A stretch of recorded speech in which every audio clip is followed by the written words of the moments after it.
Y n de xy es x por y. Sí, sí lo tengo así. Entonces, primero determinamos quién es m y n.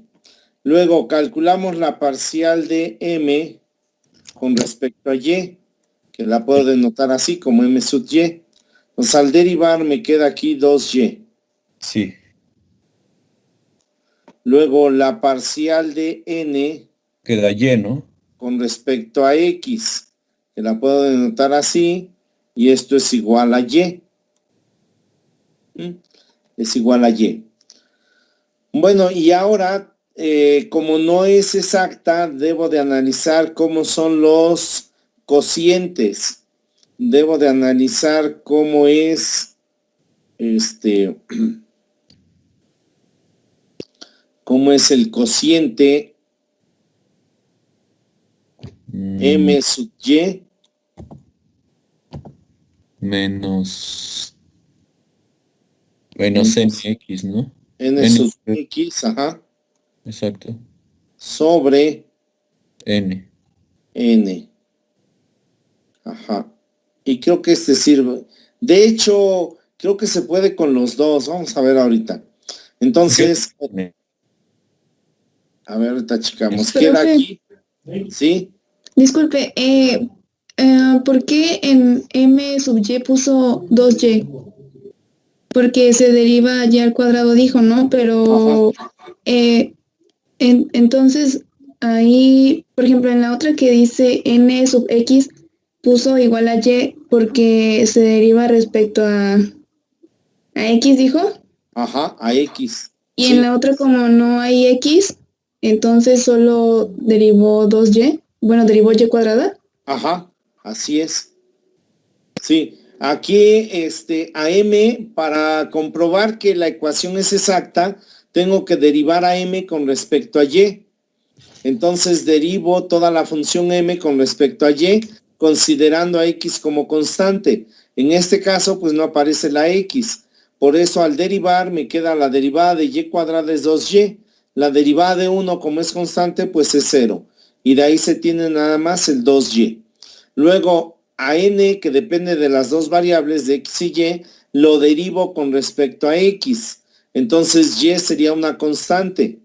Si tengo una constante por una función, me queda la constante por la derivada de la función. La derivada de x es 1, la constante es y, 1 por y, y de ahí queda la y. Gracias, profe. Sí, de nada. Y luego aquí en el cociente m sub y menos n sub x sobre n, sustituimos m sub y es 2y, n sub x es y n es x, xy.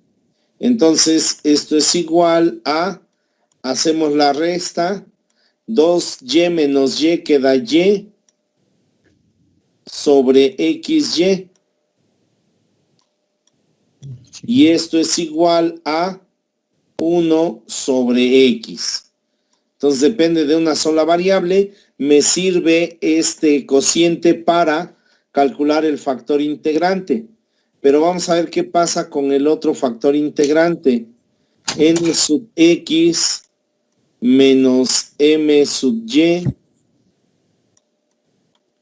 sobre m.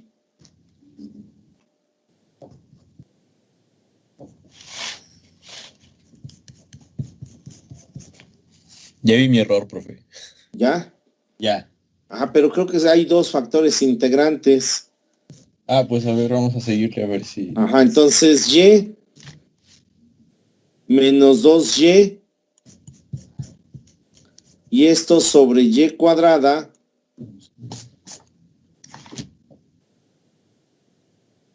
más 1. Y entonces al hacer la resta queda menos y esto sobre y cuadrada más 1. Ajá, entonces puedo utilizar cualquiera de los dos. Claro, el más sencillo de integrar es el primero, pero también puedo utilizar el segundo. Entonces veamos cómo queda mu de x. Entonces mu de x es igual a e elevado a la integral de este cociente m sub y menos n sub x sobre n, que es 1 sobre x. Diferencial de x, y esto es igual a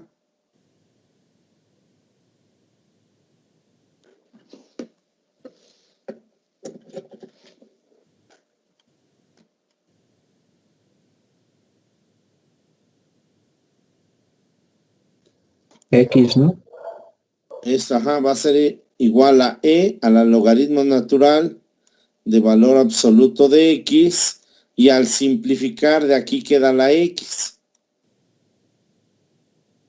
Pero si utilizamos el otro factor integrante, sería mu de y es igual a e a la integral de menos y sobre y cuadrada más 1 diferencial de y. Y esta integral es por sustitución. Hacemos u igual a y cuadrada más 1, su diferencial sería 2y. Entonces me faltaría el 2, puedo completar, y entonces me queda esto como e a la menos 1 medio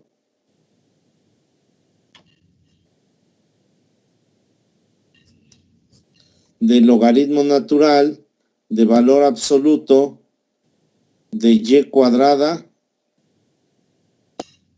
más 1. De donde al simplificar me va a quedar 1 sobre la raíz de y cuadrada más 1.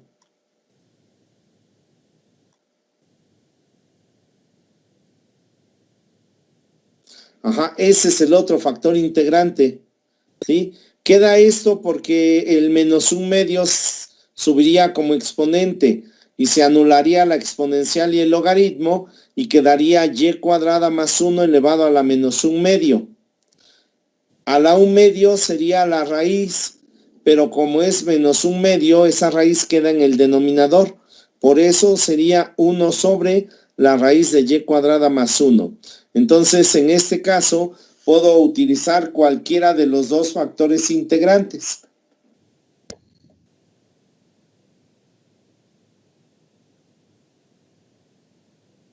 Pero me comentas que ya viste el error, ¿verdad? Pues yo también había llegado bueno, sí, me equivoqué primero en una derivada parcial, y también en esta del exponencial igual me salió otra cosa. Pero ya vi cómo hacerlo. Ya nada más falta multiplicar por la ecuación, ¿no, profe? Ya multiplicarías, ya sea que utilices el primer factor integrante, que es el más sencillo, o que utilizaras el segundo factor integrante. Con cualquiera de los dos factores integrantes, la ecuación se convierte a una ecuación exacta. Ok, profe. Gracias. Sí, de nada. Profe, ¿y qué pasa cuando g de y da 0? Nada, no pasa nada. Al tener g de y igual a 0, pues no agregamos nada a la solución. Si recuerdan, vamos a tener una función f. Cuando integramos a m o a n, me queda una función f de xy. Entonces de aquí me queda algunos términos por acá, y luego queda más la constante, que puede ser g de y o bien puede ser h de x. Entonces, si esta función, después de aplicar la otra condición, nos queda que es 0, entonces la función f de xy nada más tendría los primeros términos, y este pues ya no lo agregaríamos porque sería 0. Eso es lo que pasa. Profe, ¿cuál es el resultado que le dio a usted en la segunda? En la segunda, el resultado es x cuadrada f de x y ajá. No, la solución, ¿verdad? Ajá. La solución queda x cuadrada por y cuadrada más x cuadrada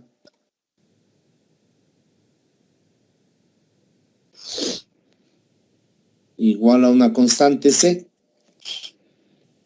Así queda el resultado. X cuadrada Y. X cuadrada y cuadrada Ok. más x cuadrada. Ajá.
A ver, déjame ver, estoy entrando a la presentación.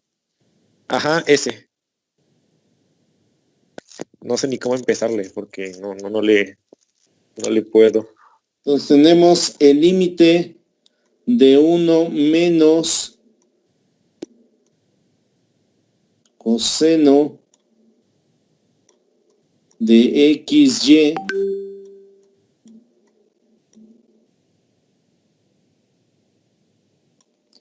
sobre xy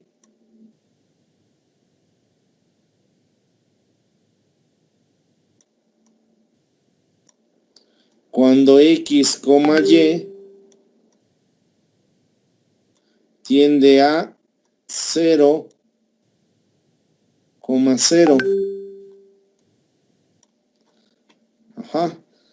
Pues en este caso, si tratamos de evaluar, quedaría 1 menos coseno de 0 sobre 0 por 0.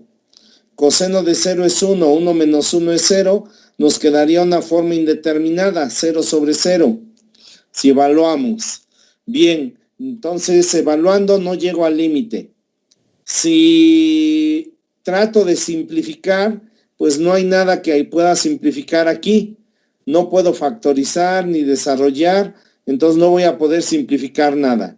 Pero nos damos cuenta de lo siguiente, el argumento de la función coseno coincide con el denominador. Son el mismo término. Entonces, en este caso, puedo introducir una nueva variable. Por ejemplo, z igual a x por y. Entonces, cuando xy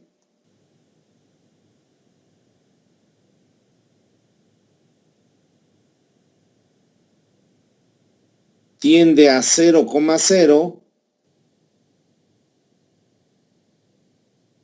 vamos a tener que Z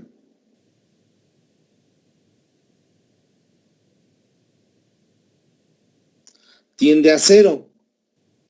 Y entonces este límite lo puedo transformar en el siguiente. En el límite de 1 menos coseno de Z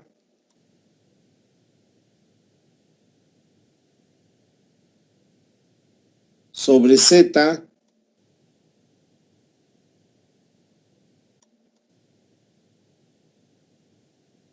cuando Z tiende a 0. Y pues este ya es de una sola variable, entonces podemos aplicar lo que conocemos de una variable.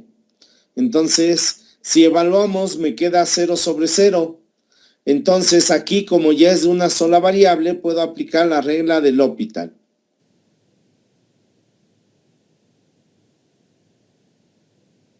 Y bueno, pues ahí ya lo puedes terminar. Ya nada más aplica la regla del L'Hopital y obtienes ya el límite de la función. ¿Sí? ¿Está claro? Sí, profesor. Gracias. Sí, de nada. Profe, ahorita de los límites, ve que primero nos había puesto los ejemplos para resolver.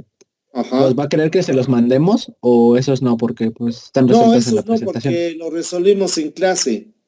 Esos no, nada más Ok, serían entonces solo los últimos 5. Exacto, sí, los últimos 5 nada más. Ok, muchas gracias. Creo Sí, que de mi parte sería todo. Creo que me voy a desconectar. bueno, está bien, sí.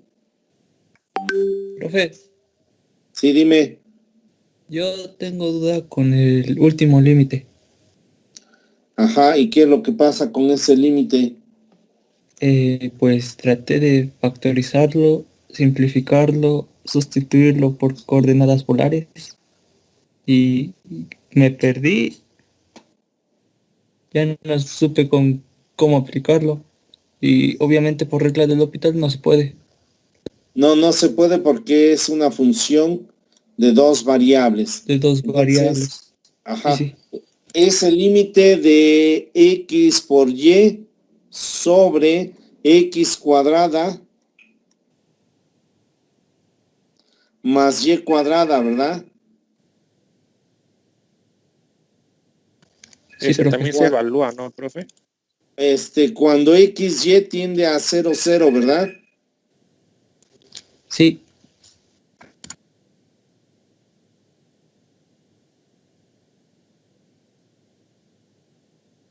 Si evaluamos, ¿qué ocurre? Si evaluamos, queda 0 sobre 0. es indeterminado. Ajá, es una forma indeterminada, entonces no se puede evaluar. No podemos simplificar.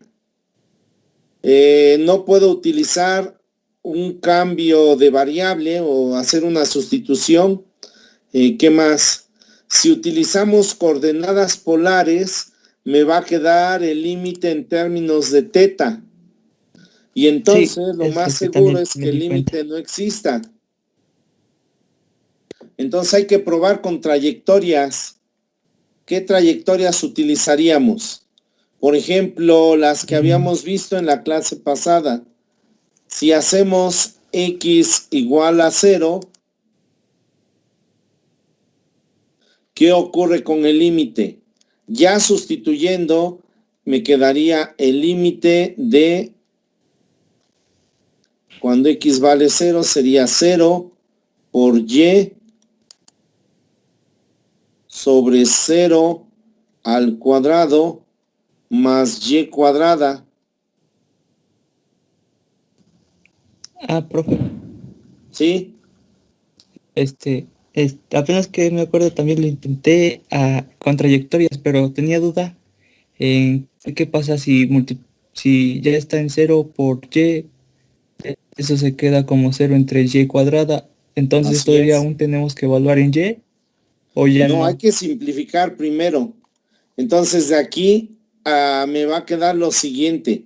Como bien mencionas, al multiplicar 0 por y, quedaría 0 sobre, aquí 0 al cuadrado es 0, quedaría simplemente y cuadrada.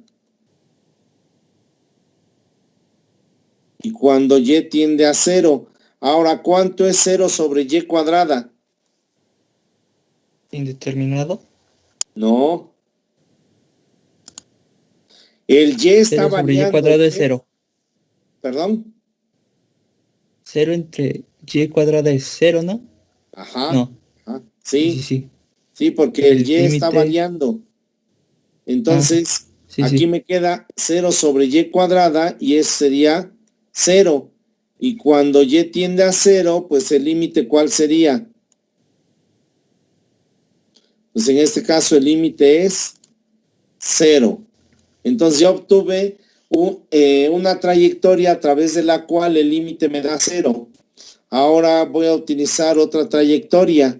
¿Qué pasa si utilizo la misma que en la vez pasada? Y igual a 0, que en la clase pasada. Y igual a 0, pues me va a quedar algo similar. De hecho, me queda lo mismo. Nada más que ahora con la variable x. Vamos a ponerlo así, quedaría el límite. Ya sustituyendo, quedaría x por 0 sobre x cuadrada más 0 al cuadrado. Cuando x tiende a 0.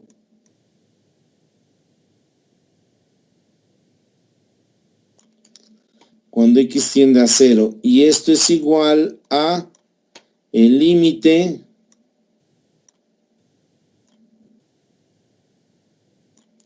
x por 0 es 0.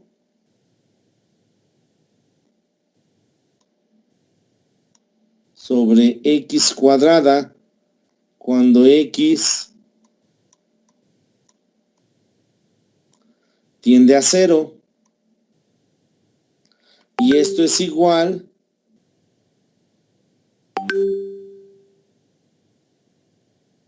al límite de 0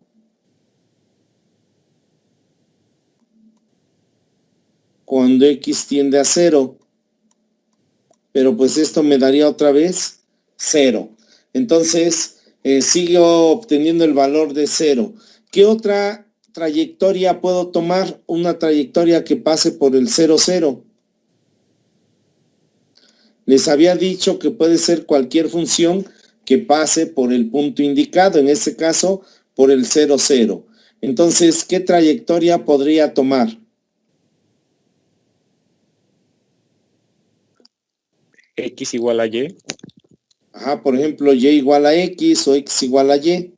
Si hacemos x, y igual a x, entonces al sustituir en el límite me va a quedar el límite, quedaría x por y, que es también x, sobre x cuadrada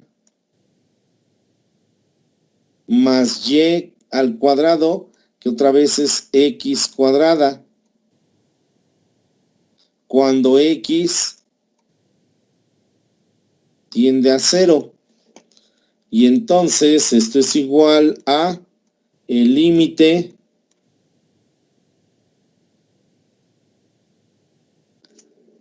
de x cuadrada, x por x es x cuadrada, sobre x cuadrada más x cuadrada es 2x cuadrada.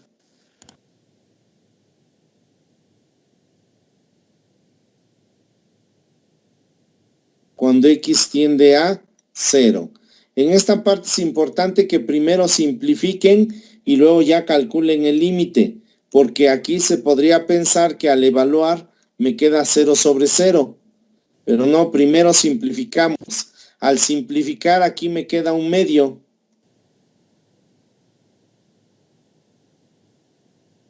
Cuando x tiende a 0. Y el límite de un medio cuando x tiende a 0, pues es un medio. Y como obtengo ya una trayectoria que me da un valor diferente a 0, entonces ya con esto puedo concluir que el límite no existe. ¿Sí? Entonces, cuando después de utilizar todos los criterios posibles no llegamos al límite, si al utilizar coordenadas polares el resultado queda en términos de teta, entonces lo más seguro es que el límite no existe y por lo tanto debo de comprobarlo utilizando trayectorias. Y no importa que en varias trayectorias me dé el mismo resultado, como aquí que dio 0 y 0. Entonces debo de seguir buscando otra trayectoria en la cual me dé un valor diferente al anterior. En este caso, diferente al 0, que es un medio. ¿Sí está claro? Por mi parte, sí, profesor. Muchas gracias. Sí, profe. Y de nada. Profe, entonces cuando queden términos de teta es casi seguro que no existe. ¿Por qué tal si lo hacemos con trayectorias y nos siguen saliendo iguales? Aunque pues vaya a haber alguna que no sea igual, solo que no. ¿Cuándo le paramos, pues? No, pues hay que buscarle. Hay que estar ahí buscando. Generalmente son las trayectorias más comunes son potencias de X. Por ejemplo, y igual a X, y igual a X cuadrada, y igual a X cúbica, o puede ser X igual a Y cuadrada, X igual a Y cúbica. Generalmente son de ese tipo. Entonces, intentarle con esas. Generalmente también no son potencias tan grandes. O sea, puede ser, no sé, que a lo mejor a la potencia 2 o 3 ya aparezca un valor diferente. Ahora, si tratamos, entonces podríamos demostrar si el límite es 0 o no. Por ejemplo, en este caso, si aquí me hubiera quedado otra vez 0 y si tomo otra trayectoria y me sigue dando el 0, entonces lo que seguiría sería demostrar que el límite es 0. Y para demostrar que el límite es 0 se tendría que utilizar el epsilon y el delta, es decir, la definición formal del límite, que eso lo veríamos en la siguiente clase.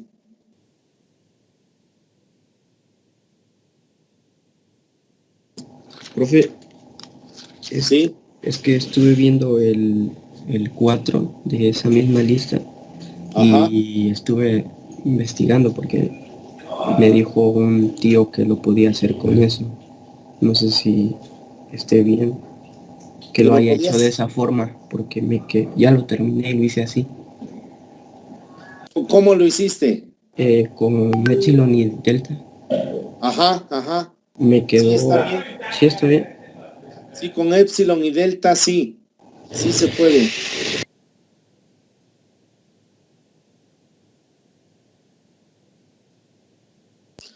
De hecho, en la siguiente clase vamos a ver cómo demostrar el límite de una función utilizando epsilon y delta. De hecho, el ejercicio 4 también sale con coordenadas polares.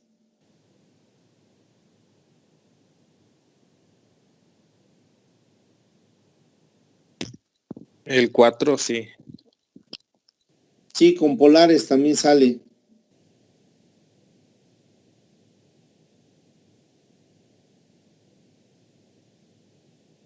Profe, Sí, dime.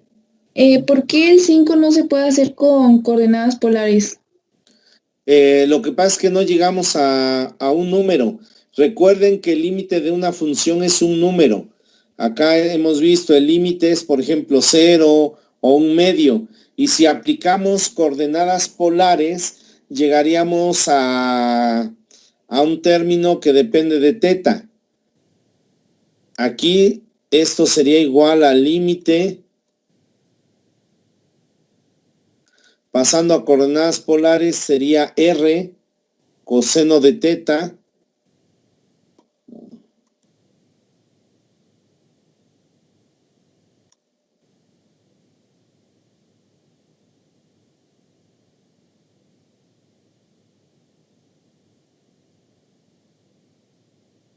por r seno de teta y todo sobre r cuadrada.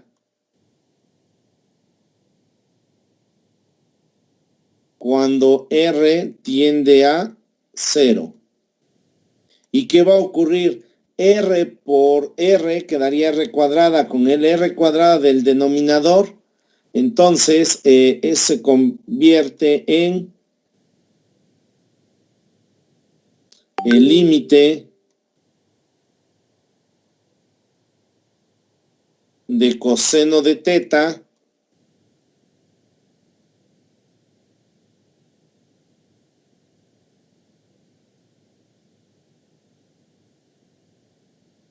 por el seno de teta cuando R tiende a 0. Y entonces el resultado aquí sería coseno de teta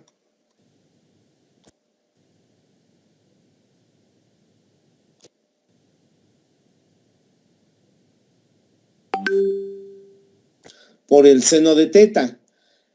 Y como nos estamos aproximando a 0, el teta va variando. Teta es un ángulo y va variando. Entonces aquí no llegaría a un número, llegaría yo a muchos números dependiendo del valor de teta. Entonces no puedo decir que este es el límite de la función.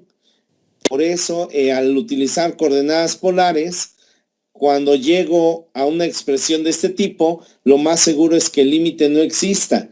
Y entonces, como llegué a esta expresión en términos de teta, supongo que no existe el límite y lo que hago es buscar trayectorias que me den límites diferentes. Sí, por esa razón se hace por trayectorias. Ok, profe, gracias. Sí, de nada. Gracias.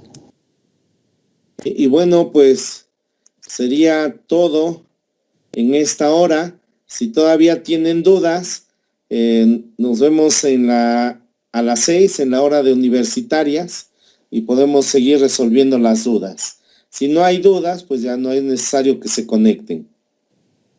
Si no tienen dudas, pues nos veríamos el lunes.